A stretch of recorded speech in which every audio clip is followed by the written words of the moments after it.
And hello, meron pala akong gustong i-share sa inyo na ginagamit ko. Magto 2 weeks pa lang. So, eto siya. Ayan.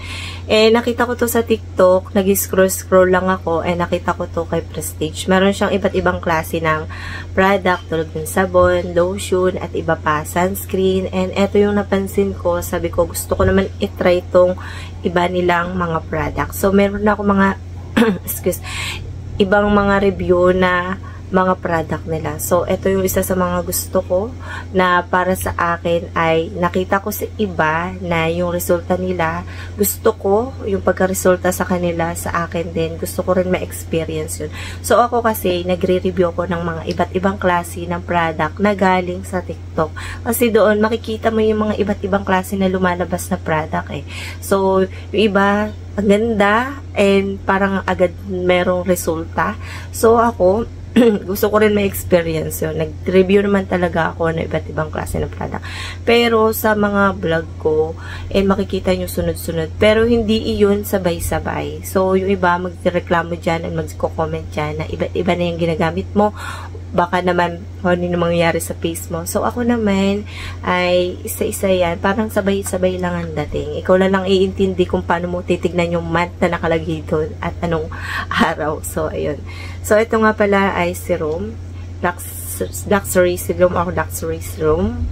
And nakalagay kasi dito niacinamide serum. Ito naman ay sunscreen. Ayan, niacinamide sunscreen. Alam nyo naman ang niacinamide na uuso na pantanggal ng mga dark spots, sa mga magaganda yan sa mga dark spot, nakakapagpatanggal ng mga dark or kaya sa mga pores. Ayan, maganda siya, nakaka-minimize ng pores. May iba't ibang klase kasi ng pagtulong na niacinamide sa ating skin. Depende na lang kung magiging hiyang sa'yo or hindi. Depende na lang kasi yan. And ito muna. Dahil ito yung unang ginagamit. So, meron akong ginagamit na sabon. Yung kulay orange nila, yung papaya ko, chikata. Ayun yung pinanghihilamos ko. So, wala akong ibang ginagamit na noong time na ginagamit ko to. So, ayun. Ito ay hyaluronic acid and plus niacinamide. Nakalagay dito, improve uneven skin tone and dull complexion. Ayan. And 50 grams lang siya. Ayan. Ang simple-simple na packaging niya. Wala siyang box na dumating to sa akin. So, nandito yung ingredients niya at paano siya gamitin. Nandito rin. Ayan. And, wala pala nakalagay. So, ayan. Basta alam niyo naman kung paano siyang gamitin. Ilalagay niyo after niyo maghilamos. So, nandito naman yung ano. Ayan. Hindi ko kasi, ngayon ko lang siya natitigan ng ganito. Basta, ayan. Alam ko naman kasi ng paggamit ng mga product. Talagang kailangan mo maghilamos. Tas, ilalagay mo na to. Tas, sunod to, eto pwede mo siya gamitin ng umaga tsaka gabi. Ako ginagamit ko siya ng gabi, minsan ko lang siya gamitin ng umaga kasi diretso sunscreen lang talaga ako tsaka sabon. Wala na ako ibang ginagamit. So, ayan. And at ito yung manufacturer and yung expiration. Titignan yung mga expiration. Ito 2027 pa, matagal-tagal pa. So, ayan, ito lang siya. Pag-ikot mo, ito yung isa sa mga nagustuhan ko sa pag-ikot niya, ganyan. Napakatigas. So, ayan, ito lang siya. And kokontrolin mo lang siya, talaga mabilis yung paglabas nito. So, walang nakalagay sa face ko. Pag nagre-review pala ako ng kahit anong product, hindi ako nagme-makeup. Or kasi para makita nyo itsura ng face ko. So, meron ako pimples nung time na dyan. Siguro nung una-una, hindi ko na napakita. Talaga, hindi ko na lang talaga ayan naman yung may pinagawakasan. So, dito, ang galing nitong serum na to. Ayan, nawala, ayan, dito siya. Ikaw na magkocontrol dahil ito siya. Ayan siya, papakita ko. Ayan. Parang ano siya, tubig, pero may pagkalagkit. Ayan siya. So, ganyan lang. Hindi naman siya ma-update. Yung ano niya, parang super mild, pero hindi siya mabango. May amoy siya, pero mabango siya. I mean, hindi naman super bango, basta may amoy siya. Na hindi naman masangsa or kaya magugustuhan mo siya, parang ano siya. Basta amoy mabango. Parang vanilla na amoy powder. Ayan, ganyan lang yung paglagay ko. Ayan. Pwede nyo siya gamitin ng umaga tsaka gabi. Ayan. Madali naman siya magtuyo sa face. Ayan, ma-absorb siya. Hindi siya yung malagkit na serum. Ako, mahilig ako sa mga serum dahil para sa akin, nakakawala siya ng mga ano ba yun? Yung mga mga fine lines, mga wrinkles, para sa akin, pag ganun. Pwedeng optional ang serum, pwedeng hindi mo siya gamitin, pwede mo siya araw-arawin gamitin, depende na lang kung paano ka masanay sa isang product, yung sa product ng paggamit mo sa katulad ng ganito. Kasi meron mga serum na mag-a-adjust mo na sa face mo, dapat ganito lang muna. Halimbawa, meron kasing serum na sa isang linggo, dapat 2 beses lang muna, tas sunod, ganito, 3 beses, tas sunod, ganito, hanggang maka-1 buwan ka, hanggang 1 buwan, pwede mo na siya araw-arawin. May ganong serum na paggamit. Ako, dahil sa nini-face ko sa mga product, daily ko siya ginagamit. So, ayun, kahit mag-start pa lang ako. Pero, importante nag-spas test. Is-test nyo muna dito sa part na to, or kaya dito, ng buong araw, pagkarating nyo sa inyo. So, tas ito naman yung sunscreen nila. Meron tong ibang sunscreen nila. So, ito yung isa sa mga napili ko dahil nga para partner sila. Ayan. And ito naman na niacinamide sunscreen. So, with SPF 30 to, with hyaluronic acid for external use only. Nakalagay siya dyan.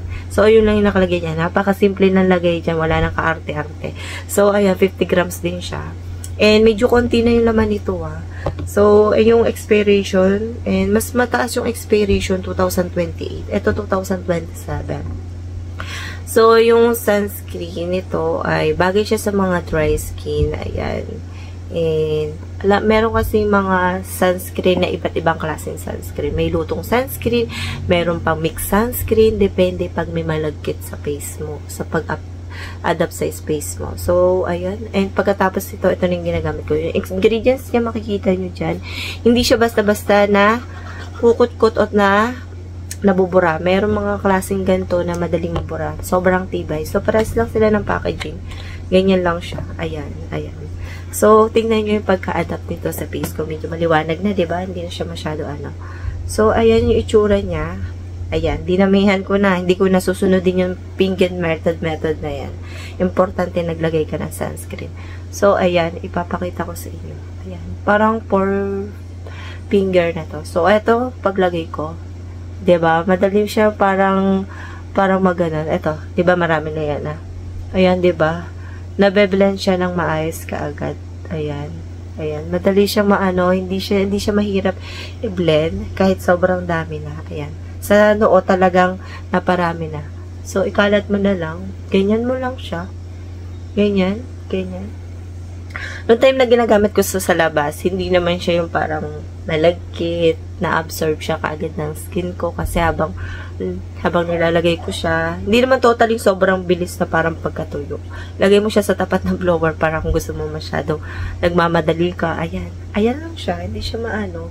Hindi siya maputi, parang super lightweight lang siya. Tsaka wala siya, hindi siya nagwa-white ka. So, ito sa mga naghahanap na mga sunscreen na akala mo parang visible, pero sobrang nipis lang ng pagka-powder niya. Yung finish niya ay parang ano, dahil nga may serum ako na nilagay, ayan. Maganda siya. So, ayan.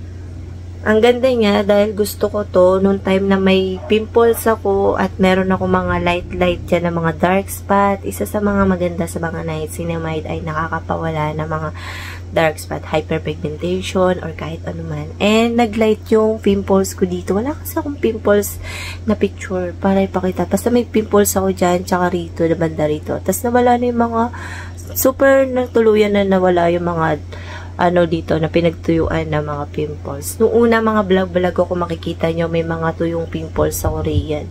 So, ayan. Pagka ganyan, nagkaka-pimples ako, naghahanap ako ng pwedeng makapagpalight sa mga lumalabas sa face ko. So, ayan, wala. I mean, naglalight, pero bumabalik yung mga sunspot, hindi naman kaagad-agad nawawala. So, yung iba nagtatanong na kung nawawala ba yung mga melasma kaagad sa mga niacinamide or kaya makikita nyo, sinasabi nila nakakawala agad ng mga melasma or kaya, hindi po agad.